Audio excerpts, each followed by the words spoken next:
Olá, louvado seja nosso Senhor Jesus Cristo, para sempre seja louvado. Glória ao Pai, ao Filho e ao Espírito Santo, como era no princípio, agora e sempre. Amém. Queridos irmãos e irmãs, paroquianos da nossa paróquia, Nossa Senhora da Abadia, Diocese de Cristalândia, graça e paz, que Deus seja presente na vida, no coração de cada um de nós, nesse dia 30 de novembro de 2023, nessa quinta-feira, agradecendo a Deus pelo dom da vida. Hoje é dia de Santo André, apóstolo. Aqui nos diz: André, que era discípulo de João Batista, seguiu Jesus quando o precursor o apontou como o Cordeiro de Deus que tira o pecado do mundo. João 1, 35 a 40. Pedro, seu irmão, comunicou-lhe a descoberta do Messias. João 1, 41 a 42. Ambos foram chamados pelo Mestre à beira do lago para se tornarem pescadores de homens. Mateus 4, 18 seguinte. No sinal da multiplicação dos pães, é ele quem apresenta Jesus, um menino, com os 5 pães e os 2 peixes. João 6, 8. Junto com Felipe, informa que alguns gregos querem ver Jesus. Segundo a tradição, foi crucificado em Patrasso e é venerado particularmente na igreja grega. Sua memória de 30 de novembro é lembrada por todos os calendários orientais e ocidentais. Que Santo André interceda por cada um de nós. O evangelho de hoje é tirado de Mateus, capítulo 4, versículos 18 a 22. O Senhor esteja convosco, Ele está no meio de nós. Proclamação do Evangelho de Jesus Cristo, segundo Mateus. Glória a vós, Senhor. Naquele tempo, quando Jesus andava à beira do mar da Galileia, viu 2 irmãos, Simão, chamado Pedro, e seu irmão André. Estavam lançando a rede ao mar, pois eram pescadores. Jesus disse a eles: segui-me e eu farei de vós pescadores de homens. Eles imediatamente deixaram as redes e o seguiram. Caminhando um pouco mais, Jesus viu outros 2 irmãos, Tiago, filho de Zebedeu, e o irmão João. Estavam na barca com seu pai Zebedeu, consertando as redes. Jesus os chamou, eles imediatamente deixaram a barca e o pai e o seguiram. Palavra da salvação. Glória a vós, Senhor. Queridos paroquianos, unidos na fé, atentos à palavra de Deus, nós aqui nos encontramos sempre procurando aprender a viver e procurando nos alimentar com algo da nossa fé que a Sagrada Escritura nos ensina. Como nós não nascemos sabendo viver, a gente é surpreendido constantemente por coisas boas e ruins, o mundo nos apresenta sempre realidades boas e ruins, a gente vai, com o passar do tempo, buscando nos apegar a algo mais importante, que nos dê uma liberdade diante do mundo, diante da vida, mas ao mesmo tempo nos dê uma esperança e uma orientação e um horizonte para construir uma história, para definir e dar uma resposta a uma grande pergunta que eu sempre devo fazer: que tipo de ser humano que eu pretendo ser? Que tipo de vida que eu gostaria de construir dentro daquilo que é possível e daquilo que não é, o fora de si, né? Existem coisas que é fora de si. Eu, com a idade que eu tenho, não posso ter a pretensão de me tornar um jogador da seleção brasileira. Não posso ter a pretensão de querer ser o presidente dos Estados Unidos. Não posso ter a pretensão de querer ser o Papa. Então, a gente tem que olhar para o mundo que nós temos, a realidade que nós temos, a realidade que nos é proposto, para que a gente possa, no decorrer da vida, tentar viver da melhor forma possível, dentro dos meios que nós temos, dentro das condições que nós temos, dentro das realidades que nós temos, dentro das pessoas com quem a gente convive e também com as pessoas que a gente mantém elas dentro da gente no decorrer de muitos anos, muita vida. A vida é esse ciclo, né? Há pessoas que a gente faz questão de mantê-las na nossa vida por muitos anos. Há outras não, né? Que a gente se perde com o passar do tempo, viu? A gente se perde, se distancia.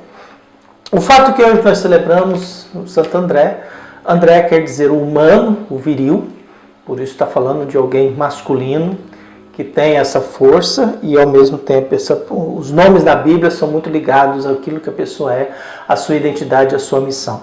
Ele faz parte dos 4 primeiros apóstolos, discípulos que Jesus convida, todos eles ligados ao mundo da pesca.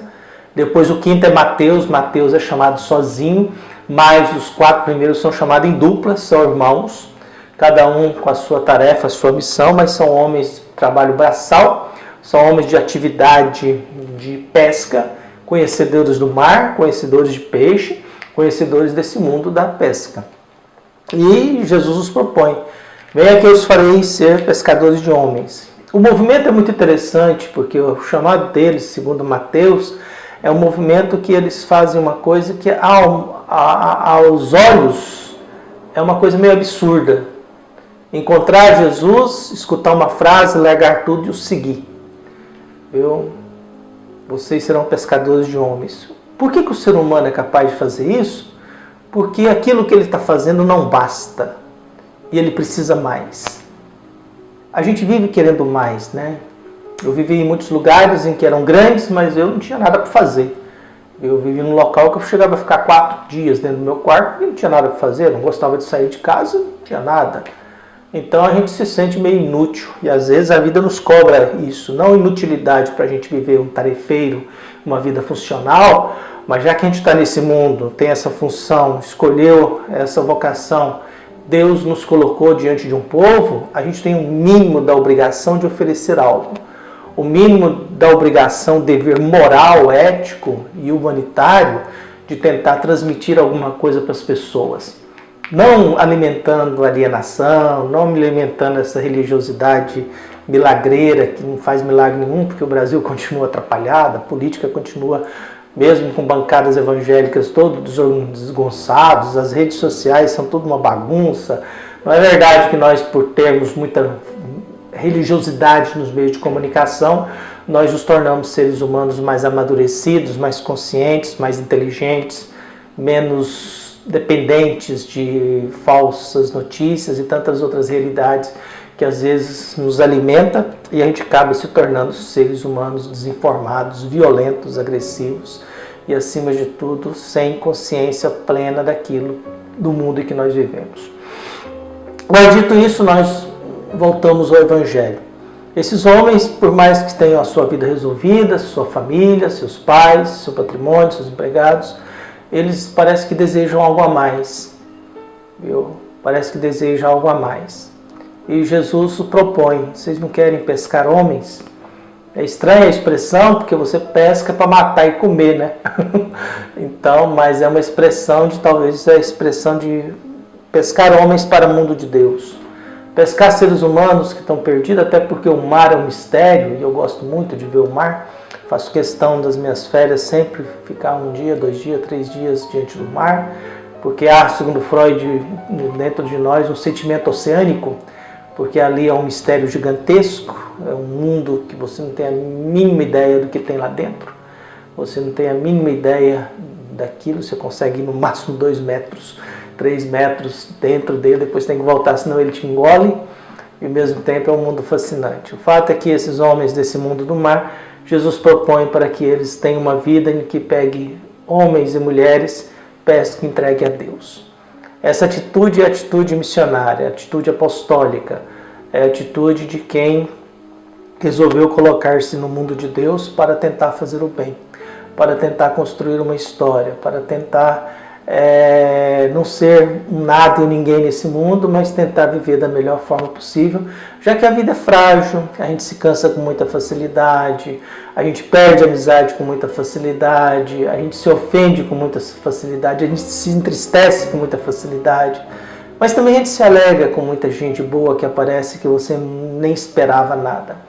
Por isso, cabe a cada um de nós pedir a Deus que abençoe a nossa igreja, abençoe os apóstolos, abençoe aqueles que têm a missão de serem homens e mulheres sérios diante da fé e da religião, e que a gente possa pensar mais no Evangelho e menos na hierarquia, que a gente possa pensar mais no serviço e menos no lucro, na posse, que a gente possa pensar mais em dar exemplo do que dar mau exemplo. É lamentável quando a gente vê alguém do mundo religioso num hospital sendo preso porque desviou muito dinheiro na época da pandemia. Um padre religioso que tem essa postura, eu não tenho nenhuma moral, nenhuma fé, nenhum caráter. Por isso, às vezes, a gente se depara com essas notícias tristes, a gente se depara com essas vergonhas, mas é necessário que no mundo em que a gente viva, a gente tenha um pouco mais de seriedade e honestidade, que a gente tenha um pouco mais de respeito com o dinheiro do pobre, que a gente tenha um pouco mais de dignidade, menos vaidade às vezes, que às vezes somos vaidosos, mas o importante é o convite que Jesus nos faz. Vem e segue-me e eu vos farei pescadores de homens. Convite à vocação. Um abraço, até mais.